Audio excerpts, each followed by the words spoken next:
Абай ескерткіші мен республика сарайының арасы жұлдыздар өткен сара жол. Биыл 4-ші мәрте әлемдік кино марғасқалары Алматы төрінен төбе көрсетті.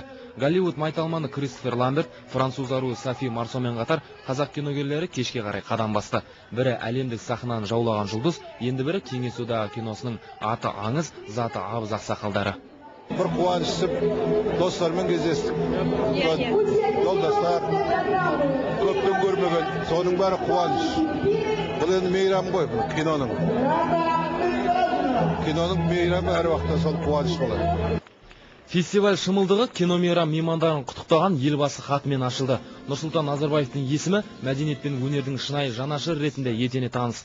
Халықаралық өнер бәйгесін қалт жібермейтінін айтқан президент оның жұмысына жеміс тіледі. Хатты оқыған мәдениет және ақпарат министрі Ермұхамед Ертісбаев тағы бір сүйініш хабар жеткізді. Министерство культуры и информации. Біз қазірде кинематография туралы заң қабылдаудың алдында тұрмыз. Бұл жөнінде биліктің биік дәліздерінде келіссөздер жүріп жатыр.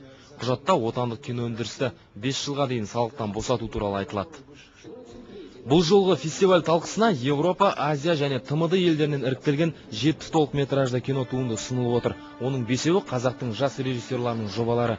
Еуразияның ең үздік танылған фильм продюсері 20 мың ақш долларын олжаламақ. Шара демеушілері Дөбілі доданың жаңа есімдерді ашудан бөлек басқа да артықшылығы барын айтады. Біз өзіміз танытатын болсақ, осы мәдениет арқылы, өнер арқылы, ғылым, білім арқылы, спорт арқылы, соларда жетістіктер арқылы өзімізді таныстырарымыз, қандай халық екенімізді, қандай ел екенімізді. Соның бірі осы кино.